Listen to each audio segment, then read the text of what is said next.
Everyone, welcome back to the channel Kalakrishna logs. ಇವತ್ತಿನ recipe ಆಹಾ ನೋಡ್ತಾ ಇದ್ರೇ ಬಾಯಲ್ಲಿ ನೀರು ಬರುತ್ತೆ. ಡ್ರೈ ರಸಗುಲ್ಲ. ಯಾರ್ಯಾರಿಗೆ ಇದು ತಿಂದಿರೋ ನೆನಪಿದೆಯೋ ಕಾಮೆಂಟ್ ಮಾಡಿ ತಿಳಿಸಿ. ನಾವಾದರೆ ಚಿಕ್ಕ ವಯಸ್ಸಲ್ಲಿ ₹1 ಕೊಟ್ಟರೆ 5 ಕೊಡ್ತಾಯಿದ್ರು. ತುಂಬ ಟೇಸ್ಟಿಯಾಗಿತ್ತು. ಇವತ್ತು ಫಸ್ಟ್ ಟೈಮ್ ನಾನು ಟ್ರೈ ಮಾಡಿದೆ, ತುಂಬ ಚೆನ್ನಾಗಿತ್ತು. ನಿಮಗೆ ಈ ರೆಸಿಪಿ ಇಷ್ಟ ಆದರೆ ಕಾಮೆಂಟ್ ಮಾಡಿ ತಿಳಿಸಿ. ಹಾಗಾದರೆ ವಿಡಿಯೋಕ್ಕೆ ಹೋಗೋ ಮುಂಚೆ ಯಾರಾದರೂ ನನ್ನ ಚಾನಲ್ ಫಸ್ಟ್ ಟೈಮ್ ನೋಡ್ತಾ ಇದ್ದರೆ ಸಬ್ಸ್ಕ್ರೈಬ್ ಮಾಡಿ, ಲೈಕ್ ಮಾಡಿ, ಶೇರ್ ಮಾಡಿ. ಡ್ರೈ ರಸಗುಲ್ಲ ರೆಸಿಪಿಗೆ ಬೇಕಾಗುವ ಪದಾರ್ಥಗಳು: 1 ಕಪ್ಪು ಮೈದಾ ಹಿಟ್ಟು ತಗೊಂಡಿದ್ದೀನಿ, 1 ಕಪ್ ಸಕ್ಕರೆ, 4 ಏಲಕ್ಕಿ, ಕೇಸರಿ ಕಲ್ಲರು 1 ಚಿಟಿಕೆಯಷ್ಟು, ಅಡಿಗೆ ಸೋಡಾ 1 ಚಿಟಿಕೆಯಷ್ಟು, ಡೀಪ್ ಫ್ರೈಗೆ ಎಣ್ಣೆ. ಫಸ್ಟು ಒಂದು ಪ್ಲೇಟ್ಗೆ ರೆಡಿ ಮಾಡ್ಕೊಂಡಿರೋ ಮೈದಾ ಹಿಟ್ಟು ಮತ್ತು ಫುಡ್ ಕಲರ್ ಸೇರಿಸ್ಕೊಂಡು ಅಡುಗೆ ಸೋಡಾನು ಸ್ವಲ್ಪ ಸೇರಿಸ್ಕೊತಾ ಇದ್ದೀನಿ. ಇದು ಎಲ್ಲ ಹೊಂದ್ಕೊಳ್ಳೋ ರೀತಿ ಒಂದ್ಸಲಿ ಮಿಕ್ಸ್ ಮಾಡಿಬಿಟ್ಟು ಸ್ವಲ್ಪನೇ ನೀರು ಸೇರಿಸ್ಕೊತ ಸ್ವಲ್ಪ ಸಾಫ್ಟಾಗಿ ಕಲಿಸ್ಕೊಳ್ಳೋಣ. ಹಿಟ್ಟನ್ನ ಗಟ್ಟಿನೂ ಇರಬಾರ್ದು, ಹಾಗಂತ ತುಂಬ ಸಾಫ್ಟು ಇರಬಾರ್ದು. ಈ ಥರ ನೋಡಿ ಇಷ್ಟು ಸಾಫ್ಟ್ಗಿದೆ. ಈಗ ಎಣ್ಣೆ ಎಲ್ಲ ಹೊಂದ್ಕೊಳ್ಳೋ ರೀತಿ ಮಿಕ್ಸ್ ಮಾಡ್ಕೊಳ್ಳೋಣ. ಆಮೇಲೆ ಒಂದು ಬೌಲ್ಗೆ ಇಟ್ಟು ಮುಚ್ಚಿ ಸೈಡ್ಗೆ ಎತ್ತಿಟ್ಕೊಳ್ಳೋಣ. ಇದು ಒಂದು 10 ನಿಮಿಷ ಹಂಗೆ ಇರಲಿ. ಈಗ ಸಕ್ಕರೆ ಪಾಕ ರೆಡಿ ಮಾಡ್ಕೊಳ್ಳೋಣ. ಸಕ್ಕರೆ ಪಾಕಕ್ಕೆ ನಾನು ಆಲ್ರೆಡಿ ತೋರಿಸಿದ್ದೀನಿ. 1 ಕಪ್ಗೆ ಒಂದು ಅರ್ಧ ಕಪ್ ನೀರು ಹಾಕ್ಕೊಂಡ್ರೆ ಸರೋಗುತ್ತೆ. ಇಲ್ಲಿ ನಾನು 1.5 ಕಪ್ ಸಕ್ಕರೆ ಯೂಸ್ ಮಾಡಿದ್ದೀನಿ, 3/4 ಕಪ್ಪು ನೀರು ಸೇರಿಸ್ಕೊಂಡಿದ್ದೀನಿ. ಇದು ನೋಡಿ ಸಕ್ಕರೆ ಎಲ್ಲ ಕರಗಿದ ಮೇಲೆ ನೋಡಿ ತೋರಿಸ್ತಾ ಇದ್ದೀನಿ ವಿಡಿಯೋದಲ್ಲಿ. ಈ ಥರ ಇರೋವಾಗ ಈಗ ಇದಕ್ಕೆ ಸಾಫ್ರಿನ್ ಅಂದರೆ ಕೇಸರಿ ಹೂವು ಸೇರಿಸ್ಕೊತಾ ಇದ್ದೀನಿ. ಇದಕ್ಕೆ ಕೇಸರಿ ಹೂವು ಸೇರಿಸ್ಕೊಂಡಾದ್ಮೇಲೆ ಒಂದು 5 ನಿಮಿಷ ಕುದಿಸ್ಕೊಳ್ಳೋಣ.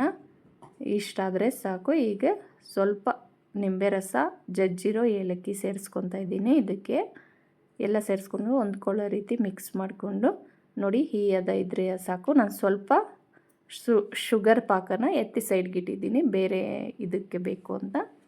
ಇದಕ್ಕೆ ಬಂದು ಈಗ ಸೈಡ್ಗೆ ಇಟ್ಕೊಳ್ಳೋಣ. ಸಕ್ಕರೆ ಪಾಕನ ಮೈದಾ ಹಿಟ್ಟು ತಗೊಂಡು ಅದ್ರ ಕಾಫ್ ಸಿರಪ್ಗೆ ಒಂದು ಮುಚ್ಚಳ ಬರುತ್ತಲ್ಲ ಮೆಜರ್ಮೆಂಟ್ಗೆ, ಆ ಥರದ್ದು ತೊಳ್ಕೊಂಡು ತಗೊಂಡು ಕಟ್ ಮಾಡಿಕೊಂಡ್ರೆ ಈಸಿಯಾಗಿ ಬರುತ್ತೆ.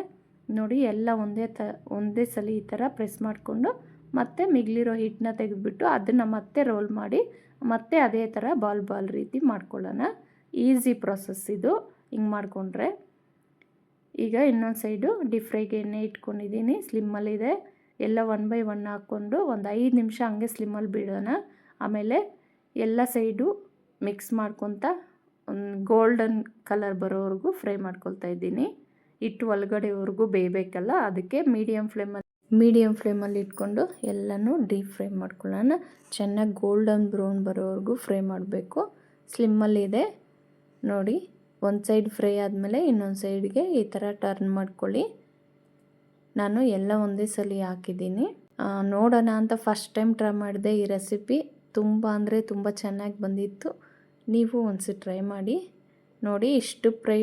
ಇಷ್ಟು ಫ್ರೈ ಆದರೆ ಸಾಕು. ಈಗ ತೆಗೆದು ಶುಗರ್ ಪಾಕಕ್ಕೆ ಸೇರಿಸ್ಕೊಳ್ಳೋಣ. ಸಕ್ಕರೆ ಪಾಕಕ್ಕೆ ಹಾಕಿ ಒಂದು 10 ನಿಮಿಷ ಸಕ್ಕರೆ ಪಾಕದಲ್ಲೇ ಬಿಡಬೇಕು ಇದನ್ನು.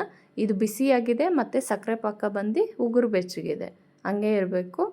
ಇದೇ ಥರ ಒಂದು 10 ನಿಮಿಷ ಈ ಕಡೆ ಆ ಕಡೆ ಟರ್ನ್ ಮಾಡ್ಕೊಳ್ತಾ ನೋಡಿ ಈ ಥರ ಇರತ್ತೆ. ಒಂದು 10 ನಿಮಿಷ ಆದಮೇಲೆ ಶುಗರ್ ಸಿರಪಿಂದ ಆಚೆ ತೆಗೆದು ಒಂದು ಪ್ಲೇಟ್ಗೆ ಸರ್ವ್ ಮಾಡ್ತಾಯಿದ್ದೀನಿ.